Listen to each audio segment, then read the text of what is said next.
Au permis de conduire pour les familles monoparentales. Je vous en prie, Madame la députée, vous avez la parole. Merci, Monsieur le Président. Monsieur le ministre, le gouvernement wallon a récemment annoncé l'élaboration d'une stratégie de soutien aux familles monoparentales visant à garantir leur accès aux droits fondamentaux en ciblant notamment des enjeux essentiels tels que l'emploi, le logement, la santé et la mobilité. La phase d'élaboration de ce plan, qui s'étendra jusqu'en septembre 2025, représente une occasion précieuse d'intégrer des mesures concrètes en faveur de ces familles confrontées à de nombreuses difficultés structurelles. Parmi les obstacles identifiés, l'accès au permis de conduire apparaît comme un frein majeur pour de nombreuses mères célibataires. En effet, celles-ci sont souvent en situation de précarité et rencontrent des difficultés financières et organisationnelles pour obtenir ce précieux sésame. Or, l'absence de permis constitue une entrave à leur mobilité, leur accès à l'emploi, aux services de garde d'enfants et plus largement à une meilleure insertion sociale.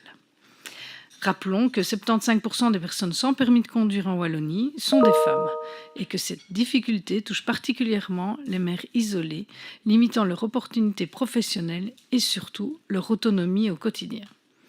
J'ajouterai que la plupart d'entre elles n'ont pas leur habitation en milieu urbain et donc ne disposent pas de transport en commun à proximité.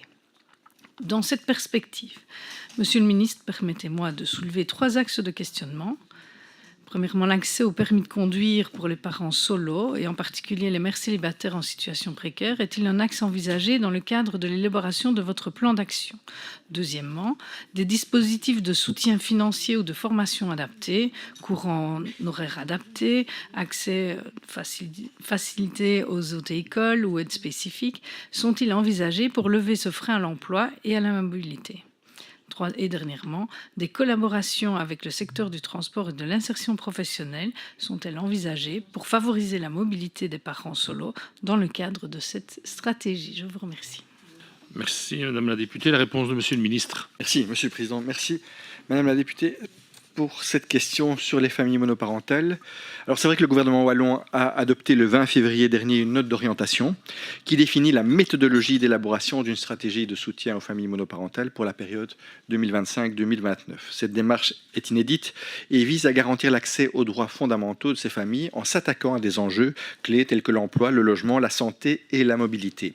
L'adoption de cette note constitue bien sûr une première étape vers une reconnaissance accrue des défis auxquels ces familles sont confrontées et un accompagnement mieux adapté à leurs besoins. Cette note met en évidence les difficultés rencontrées par les familles monoparentales et identifie les pistes d'action les plus pertinentes tout en précisant les principes méthodologiques qui guideront l'élaboration de la stratégie qui sera présentée en gouvernement wallon en septembre prochain.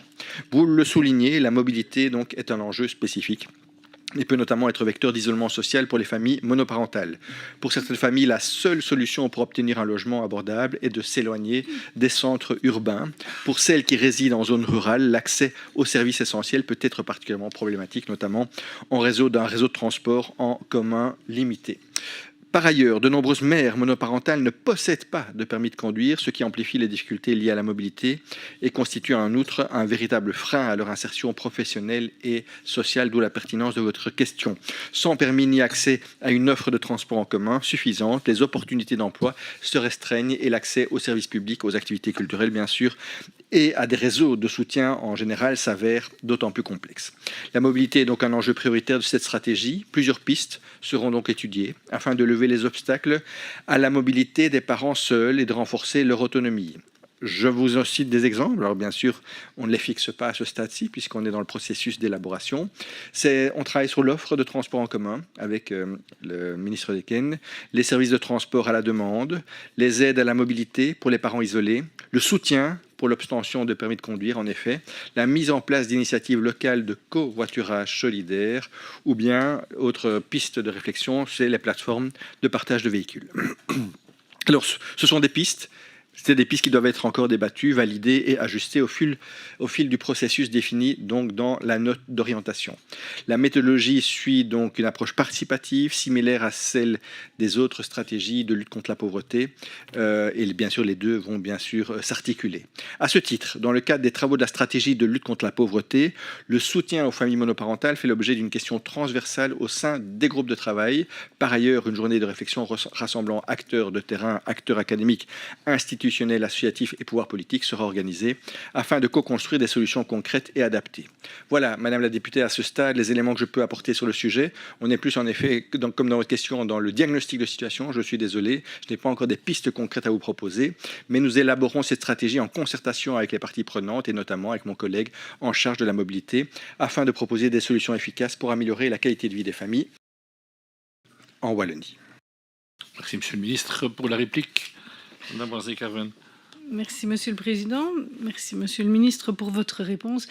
Et lors de différents débats ou de rencontres sur le terrain, en parlant avec ces mères solo, donc j'étais fort étonnée dans leur combat au quotidien, comme finalement la victoire d'avoir eu un permis de conduire et du coup une voiture derrière était vraiment finalement leur accès à la liberté. Elles disent par rapport aux enfants, conduire à l'école, conduire aux activités, un certain nombre de missions d'une maman au quotidien, sans voiture c'est très compliqué, vous l'avez souligné aussi, en zone rurale on n'a pas les transports en commun et donc je note que dans les pistes évoquées vous avez le soutien pour le permis de conduire et je vous encourage vivement à mettre, que ce ne soit plus une piste mais que ce soit vraiment une réalité pour ces mamans-là parce que ça leur redonnait en tout cas tout un courage et une nouvelle motivation dans leur vie. Merci beaucoup. Merci Madame la députée, j'invite